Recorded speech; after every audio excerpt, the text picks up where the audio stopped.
position is that the black woman's disrespect and rebellion against the leadership and the authority of the black man is a direct cause of the breakdown in our black family structure. Now, of course, there are many black people who consider those fighting words because as black women, we have never been subject to the kind of examination that our men have been subject to since we have been here. We have been somewhat protected and shielded from any kind of critiquing about our personal behavior, whereas our men have always been up for examination. The book is not an attack on black women. I have never said that all black women do everything that I list in my book. None of us have lived long enough to do everything that I list in the book, but most of us do some of the things that I've listed in my book. And I do say that it is not because of generalizations that we are all victimized by some of the negative patterns of behavior in the book, but the book just represents our collective contribution. This is some of everything that we have done, or that we do daily, that contributes to the breakup of our relationship, the destruction of our man, and the failure of our children to be able to function.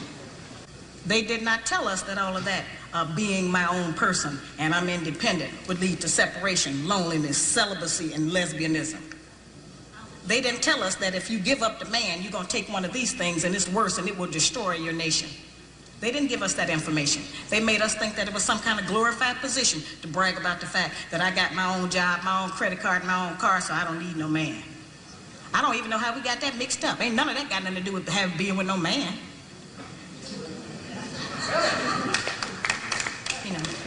We have some serious relationship problems that nobody has been able to address us on because everybody wants to pretend that this is not going on.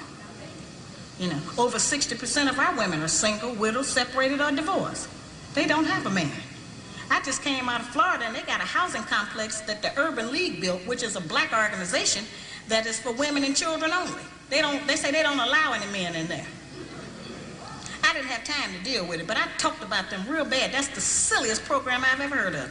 You know them women that had men if they got a bunch of children. They need fathers. They need protection. We hear about the drug problem that we have in our projects across the country. It's one of the major places that we have a drug problem. We talk about the great strength that we have as black women. Well, the welfare department don't rent government apartments to single black men. Those apartments belong to black women who are allowing this to go on in their home. We have not looked at what part of the responsibility do we share. Yes, black men sell a lot of drugs, and a lot of us black women get the money from them drugs and buy some of these fancy clothes we wear. Drive around in some of these fancy cars. He is not doing these things alone and without support from us, whether they are good or bad. See, we have a lot of power. We are very strong women. I'm saying that we're using our strength in the wrong direction. We're using it to tear our man down, tear our nation down, instead of building it up. Having an education and a job does not necessarily mean you have a successful life. I keep telling black women that to raise a child, they say, well, I provided with food, clothing, and shelter. That's not raising a child, that's maintaining one. To raise a child, you need a parental coalition of a man and a woman. We have sons who, by not having a father in the home, they don't know how to respect women. They take on the black female emotionalism. They become bitchy, they're doubtful, they're indecisive, they can't make a decision. They don't know what to do about being a man because we can't teach them that. We don't have that knowledge. We have daughters who grow up in a home where they don't see any affection, where there's no man there. They go out into the world and try to mate. They don't have no idea how to be no woman to no man, how to function in a house with a man, because they haven't seen it. Most of our children, just like us, get all the information we have about how you be with a mate off television. It's the only medium that shows us anybody being together.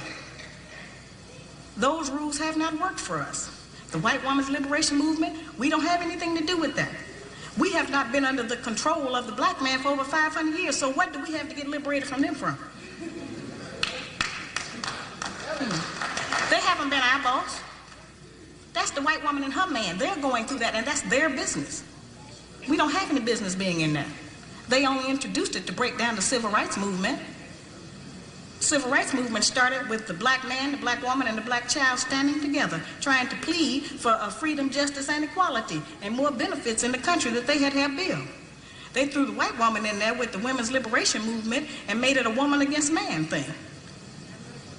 That created a big separation between black men and black women, because then everybody started going for self. Then they bring the welfare system in and tell us in order to feed and clothe and house our children, we have to give up our man. You have to put the man out of the house. When the white farm wife goes to the government for subsidy for the farm, they don't tell her to get rid of the farmer. They keep that family together.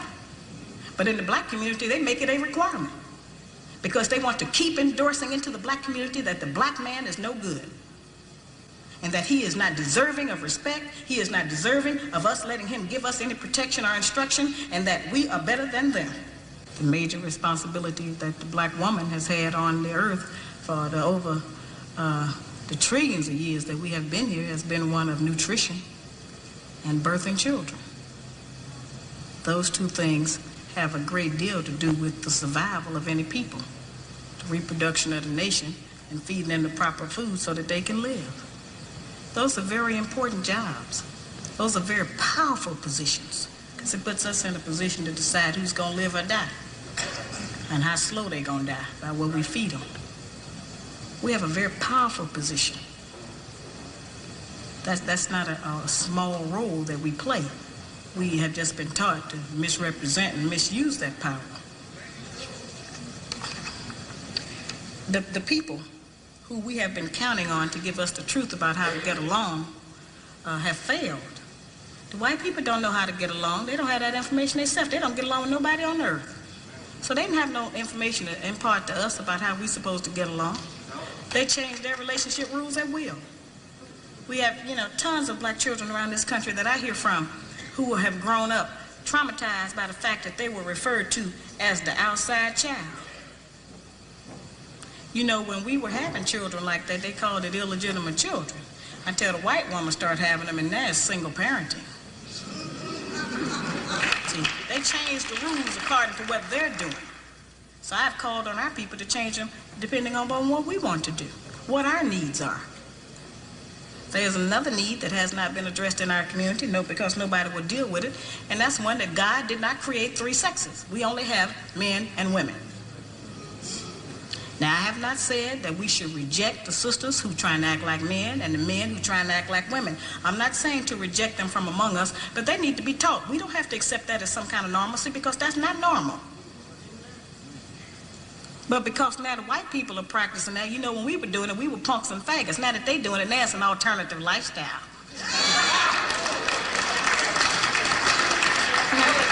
I'm trying to demonstrate how they have set rules that they have forced us to follow that they don't even follow themselves. They change the rules to suit them when they get ready. We can change them to suit us when we get ready, especially if we have what we have now, which is a failing system. It hasn't worked for us. We don't have to be ashamed that it hasn't worked for us.